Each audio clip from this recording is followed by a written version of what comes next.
Nous sommes de retour sur le plateau de TV Finance pour cette édition du live du 28 juillet 2022 et pour décortiquer l'actualité économique, je suis en plateau avec Christian Parizeau. Bonjour monsieur Christian Parizeau. Bonjour. Bonjour, merci beaucoup d'être avec nous ce matin, d'avoir accepté notre invitation. Vous êtes président d'Altair Economics et avec vous on va décrypter les propos de Jérôme Powell. Jérôme Powell hier qui a donc confirmé ce que les analystes attendaient, c'est-à-dire une hausse de ses taux directeurs de 75 points de base. Dans son allocution post-annonce, il fait quand même, il dit qu'il ne voit pas finalement poindre la récession aux États-Unis. Et qu'est-ce que vous en pensez? Est-ce que vous êtes d'accord avec cette analyse? On a eu tout un débat aussi durant la conférence de presse pour savoir quelle est la définition d'une récession. On en est là maintenant. Non, ce qui est certain, c'est qu'on est dans une situation assez atypique. Il le dit lui-même, hein, et il a raison. C'est-à-dire qu'aujourd'hui, on a des vrais signaux de ralentissement de l'économie. Pour l'instant, il n'y a pas d'inflexion de l'inflation, ce qui les inquiète un peu quand même. Mais d'un autre côté, on voit que le marché du travail, lui, se maintient très bien. Et on voit que dans les enquêtes, les entreprises sont assez pessimistes. Ils nous disent que ça ralentit maintenant et que demain, ça va encore ralentir. Et pour autant, ils n'annoncent pas de réduction d'effectifs, de licenciements massifs. Donc, on est quand même dans une situation assez atypique. D'habitude, on devrait voir quand même l'emploi qui se dégrade. Donc, ça les rend un peu inconfortables. Très clairement, il dit on n'est pas dans une récession parce que pour lui, si on était dans une récession, tout chuterait. On aurait pas mal d'indicateurs qui vont dans ce sens-là. Alors, ceci dit, c'est pas impossible qu'on ait une récession cet après-midi, au moins technique. Oui, c'est ça, on a la publication du PIB. Voilà. Alors, attention parce que le BEA va réviser aussi sur les 5 dernières années. Donc, il n'est pas impossible que l'estimation du premier trimestre soit aussi révisée. Mais globalement, ça sera une récession un peu optique parce que finalement dans le sens que ça sera plutôt l'image que nous donnera l'économie américaine, c'est plutôt une stagnation.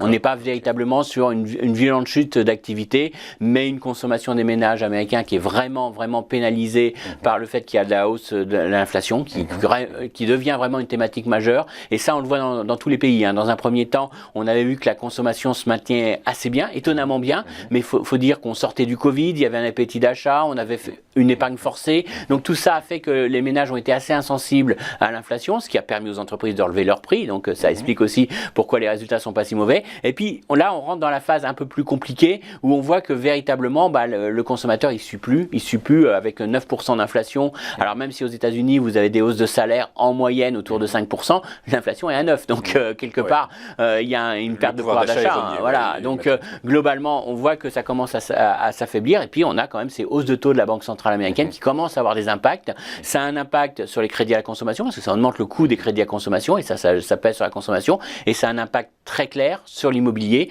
Aux États-Unis, on voit qu'il y a vraiment un retournement du marché immobilier.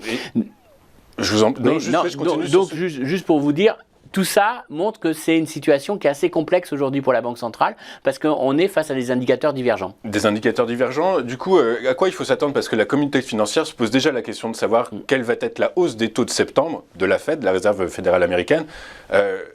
Vous anticipez quoi? Alors, les analystes parlent de 75 points de base. C'est potentiellement. Pourquoi est-ce qu'elle n'a pas augmenté de 1,5% dès juillet, en fait? Alors si elle avait fait une telle hausse, c'était un bas de sens sur les marchés. Je pense qu'elle ne peut pas non plus aller trop vite et trop fort, parce que ça pourrait déstabiliser l'économie.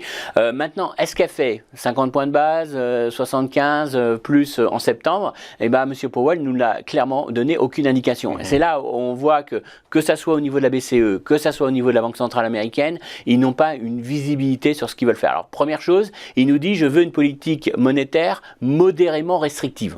Bon, alors déjà, ok. Et si on lui demande quel est le bon niveau des taux pour ce modérément restrictif, il dit on verra quand on y sera. En gros, il ne sait pas quel est le bon niveau. Donc on ne sait pas jusqu'où on va. Et après, sur le rythme, il nous dit clairement, ça dépendra en fonction des prochains indicateurs d'ici septembre.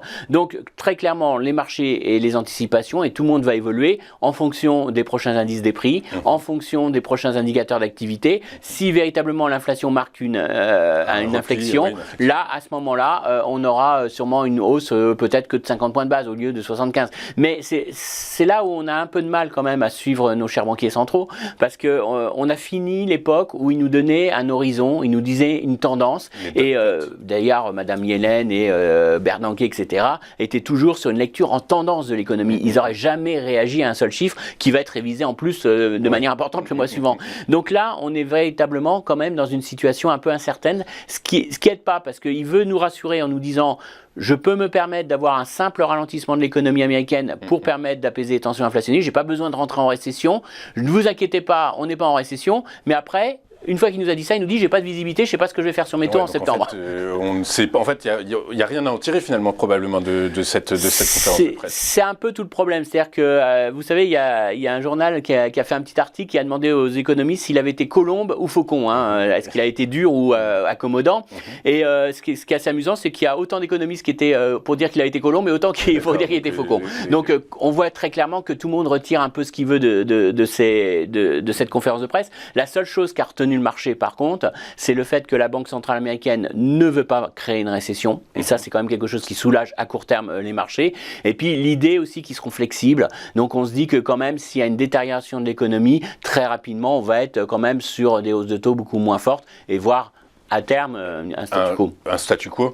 Les économistes de la Banque centrale disent, donc les taux actuels, les taux directeurs américains se situent dans une fourchette comprise entre 2,25 et 2,50%. Les économistes de la Banque centrale disent que c'est un taux neutre, c'est-à-dire que ça n'a pas d'impact négatif sur la croissance américaine. Est-ce que vous êtes d'accord avec ça? Alors ça c'est un gros débat aussi. On a une heure, on va en parler. Non, c'est-à-dire que si vous prenez les anciennes règles de calcul qu'on utilisait tous avant le Covid, le taux neutre aux États-Unis aujourd'hui il est à 6. Voilà. Bon, maintenant, M. Powell et les membres nous ont dit qu'à 3,5, on commence à être légèrement au-dessus du taux neutre ou proche du taux neutre. Et certains disent, bon, en fonction des hypothèses que vous prenez, on y est proche, on y est très proche. Donc c'est pour ça aussi qu'il y a beaucoup d'incertitudes, parce que quand il parle d'être modérément restrictif, ça veut dire qu'il n'a pas envie d'aller très au-dessus du taux neutre. Le seul problème, c'est qu'on a tous notre taux neutre. Donc il est où finalement ce taux neutre ? Il est où ? Et c'est pour ça qu'il ne peut pas nous donner, je le disais tout à l'heure, il ne peut pas nous donner son objectif de hausse des taux. Il ne peut pas nous dire, d'ici la fin d'année, moi je veux que les taux directeurs soient à tel niveau et je vais tout faire pour y arriver. Parce que justement, il réagit et il va regarder si, par exemple, dans les 2 prochaines semaines, les 3 prochaines semaines, vous avez véritablement toute la partie de l'économie américaine la plus sensible au taux qui monte une très forte dégradation, on va se dire, on y est déjà au taux neutre, on est déjà au-dessus, on est déjà restrictif. Si à l'inverse, on voit qu'une grosse partie de l'économie américaine résiste, il dira, bah non, vous voyez, on n'y est pas encore. Il reste encore de la place. Ouais, il reste de la place. Donc là, c'est là où, encore une fois, on n'a pas de visibilité, incertitude économique, incertitude sur les scénarios, et on sent qu'il nous donne pas de guide. Avant, il nous disait, on fera ça, on avait une visibilité, et c'est ça aujourd'hui qui est le plus pénalisant dans leur communication. Mais comment ça se fait, Monsieur Parisot, vous êtes un macroéconomiste connu, reconnu, réputé, etc. Comment ça se fait que des personnes comme vous, des sachants comme vous, des experts comme vous, soient complètement, je dirais, un peu dans le brouillard actuellement? Alors, il y a plusieurs éléments. Je vais décharger, je vais me dire, c'est pas que de ma faute. Non, bien sûr, mais au-delà de ça, il y a plusieurs éléments. Il y a le premier élément qui est très clair, c'est qu'il y a l'effet Covid. Le Covid a complètement perturbé nos statistiques, a complètement changé le comportement des ménages. Je vous prends un exemple. À un moment donné, vous consommiez plus de billets d'avion. Le lendemain, il y a une folie pour acheter des billets d'avion. Bon, ça donne des à-coups à l'économie. C'est pas forcément des à-coups durables. Et donc, il faut faire la part de ce qui est fait Covid, ce qui est fait court terme, des vraies tendances de fond. Je vous prends aussi un autre exemple, nos chiffres de l'emploi. Je vous disais, aux États-Unis, l'emploi reste fort. Oui, mais attention, parce qu'une partie, entre guillemets, des créations d'emplois, c'est juste des gens qui sont revenus sur le marché du travail parce que on a réouvert leurs activités avec la fin des mesures sanitaires. Donc, vous voyez, l'effet Covid est très important, a beaucoup perturbé nos statistiques, les statistiques d'inflation aussi, parce que lorsqu'on était confiné, on consommait pas, donc les prix bougeaient pas. Maintenant, à partir du moment où on déconfine, les prix se sont ajustés, mais on n'a pas la vraie dynamique non plus de l'inflation. À ça, on a une multitude de chocs.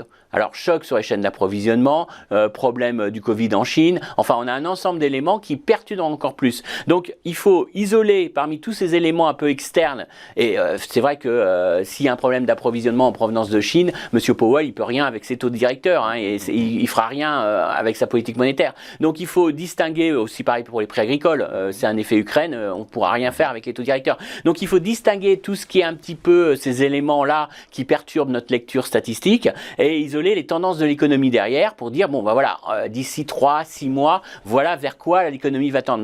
Mais on est brouillé aujourd'hui. On a ce brouillage qui est là. Et quand vous isolez justement ces facteurs exogènes à la dynamique économique réelle, je dirais dure, structurelle, l'économie est en croissance? Non, l'économie est en net ralentissement. Ça c'est clair. C'est clair qu'aujourd'hui, on a ces facteurs-là. Mais si je vous prends aussi d'autres exemples, si on prend le cas de l'Europe, aujourd'hui, il y a quasiment un risque est digital. Soit la Russie arrête de livrer du gaz, et là c'est la récession, mais c'est une récession technique, dans le sens qu'on va avoir des industriels qui vont arrêter leur outil de production parce qu'ils n'auront pas de gaz. Donc, ça sera une situation de pénurie. Donc là, c'est même pas une dynamique, c'est pas eux qui voudraient produire plus ou moins, c'est vraiment lié à une contrainte externe. Donc, vous voyez que là, ça rend quand même aussi très difficile la visibilité. Mais ce qui ressort quand même globalement, c'est que les économies restent relativement résilientes quand même globalement, mais qu'on est quand même sur un ralentissement en tendance qui va s'opérer. Et on va dire que deuxième semestre 2022-2023 seront des années quand même avec une croissance faible mondiale. Une croissance faible mondiale, c'est Crédit Suisse et Moody's qui hier dans une note ont expliqué que du T3 2022 au T1 2023, ils anticipaient une récession en Europe. Pareil, j'imagine maintenant en vous écoutant que finalement cette récession, elle ne serait que technique en fait finalement. Et donc, est-ce que vous êtes d'accord avec ce que... Tout est possible, tout dépend. Qu'est-ce que vous entendez dans le mot récession? Encore une fois, on revient à notre définition. Si vous entendez une récession comme on en parlait dans le monde d'avant, c'est-à-dire une vraie dynamique interne à l'économie, pour l'instant, je pense que c'est plus un essoufflement économique face à tous ces chocs. Donc, je ne pense pas que ça soit une vraie récession. Une vraie récession, ce sont des chefs d'entreprise qui se retrouvent avec trop de salariés, qui licencient en masse. Et là, on voit qu'on hésite. Voilà. Je vous prends juste un exemple. Là, on a eu les publications de GM ou Ford. Ils ont dit qu'ils allaient ralentir leur recrutement, mais ils ne nous parlent pas de licenciement. Donc on n'est pas du tout dans cette... Et on voit qu'aujourd'hui, la priorité des entreprises, c'est de maintenir justement leurs travailleurs et justement de garder les compétences. Donc on voit qu'il y a quand même des changements par rapport. Donc on n'est pas sur un système où on est en sureffectif, en excès. On n'est pas non plus sur un surendettement. Alors il y a eu des problèmes avec le Covid, l'endettement, etc. Mais quand on regarde aujourd'hui, on n'a pas eu un surinvestissement, des capacités de production très excédentaires. Au contraire, on est sur des tensions sur les chaînes de production.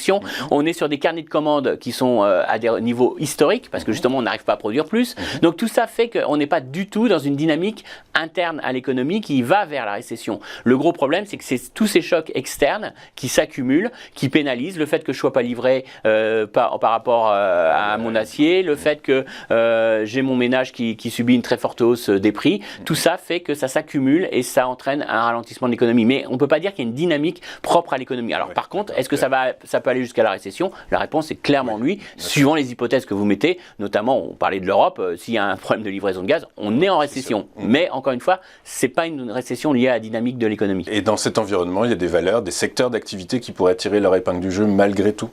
Alors, ce qui est clair, c'est qu'aujourd'hui, il faut éviter tous les secteurs cycliques.